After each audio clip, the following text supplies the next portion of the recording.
अवधनामा के सफ़ा 5 पर हक्कानी उल कासमी का मजमून शेरी आवाज़ का मुनफरिद चेहरा गुलाम मुर्तज़ा राही शाये हुआ है, जिसकी इब्तिदा इस तरह होती है।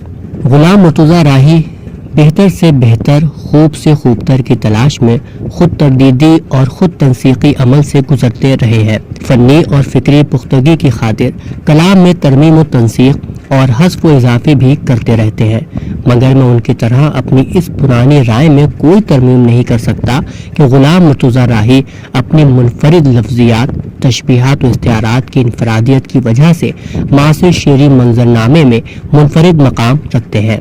उन्होंने उमूमी रहगुज़र से अलग अपनी शेरी शाहरा तामीर की है और एक ऐसी मंजिल तलाश की है जहां उन तहय्युरात और तख़य्युलात में कोई उनका सही मुशरीक नहीं। गुलाम मुर्तज़ा राही की शायरी यकीनन उसी आईने की तरह है जिसका किनारा वक्त की नदी में कभी नहीं डूब सकता कि ये शायरी ज़मानियत और असरियत से मावरा है। उनकी शायरी में मुख्तलिफ आफरीदा और ना आफरीदा ज़मानों से मुकालमा भी है और मुख्तलिफ अहद उनकी शायरी में साज भी लेता है। उनकी शायरी में जदीद हिस्सियत के साथ साथ अतीक़ियत की भी इबारतें रोशन है। इसीलिए गुलाम मुर्तज़ा राही के बारे में खलीलुर रहमान आज़मी ने कहा था कि राही की गज़ल में एक तहदारी और फ़िक्री दबाज़त मिलती है और उनके लहजे की ताजगी उनके तख्लीकी अमल का एक फितरी नतीजा मालूम होती है। और वहीद अख्तर का ये ख्याल भी बहुत मानाखेज है कि हिंदुस्तान में गज़ल के जदीद लहजे और मुहावरे को तख्लीकी बसीरत के साथ मौजूदी तजुर्बे की असास पर मुस्तहकम करने वाले शोरा में गुलाम मुर्तज़ा राही का नाम भी लिया जा सकता है। जदीद गज़ल के अलाइम व इस्तिआरात भी तकलीदी जहनों की गैर तख्लीकी काफिया पैमाई के हाथों मानिक होती जा रही है।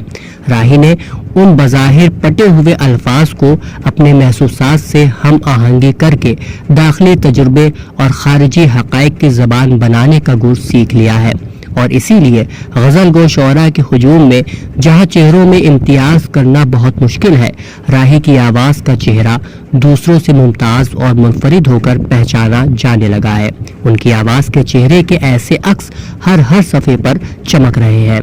जदीद शायरी नए मायने की तलाश ही नहीं, तख्लीक भी है। लारैब इस तलाश और तख्लीक की एक रोशन मिसाल है। राही के दो शेर नाज़रीन मुलाहज़ा फरमाएं। उसकी परछाई ने पानी में उतरना चाहा, देखने के लिए दरिया ने ठहरना चाहा। बुझा के सोया था मैं एक चिराग, मगर खुली जो आँख तो जलता हुआ मकान मिला। इस सफ़े की दूसरी तहरीर डॉक्टर जहांगीर की प्रोफेसर मोहम्मद अब्दुल समीद सिद्दीकी नईम की शायरी से मुताल्लिक़ है, जिसमें मज़मून निगार उनकी शायरी पर तबसरा करते हुए लिखते हैं। डॉक्टर नईम की शायरी हमा पहलू है जिस पर खुर्शीद अहमद जामी, जानिसार अख्तर, खुमार बाराबंकवी, अहमद फराज, कमर इकबाल, जॉन एलिया, कफील आजर का अक्स भी नजर आता है। ऐसा मालूम होता है कि शायर ने ज़हन और दिल के दरीचों को खुला रख कर अपनी शेरी बिसात को तरतीब दिया है। यही वजह है कि मुख्तलिफ शुअरा, तहरीकों, नज़रियात की आमेजिश उनकी शायरी में मौजूद है।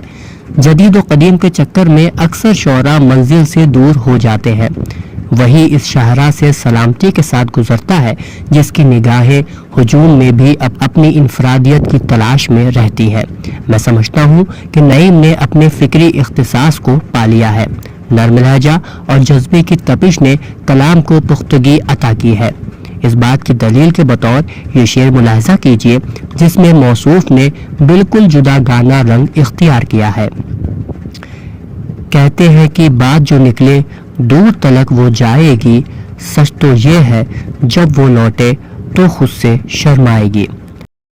जागते रहना मुकद्दर है मेरी आंखों का, तुम ना आए तो निकल आया सितारों का हुजूम। आखिर में मजमून निगार लिखते हैं, मैं यही कहूँगा कि डॉक्टर नईम की गज़लिया शायरी सहल मुमतना की नुमाइंदा है, जिसमें नपे तुले अंदाज में शायर ने दुनिया जहां के मसाइल और मौज़ूआत को बर्जस्तगी के साथ किरतास पर नक्श कर दिया है कि तबीयत दाद दिए बगैर नहीं रह सकती।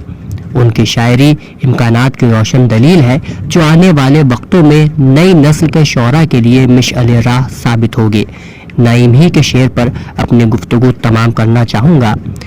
میں ٹھہر جاؤں گا کچھ دیر ہے آنے میں اسے, تم تو سورج ہو تمہیں وقت پر ڈھلنا ہوگا.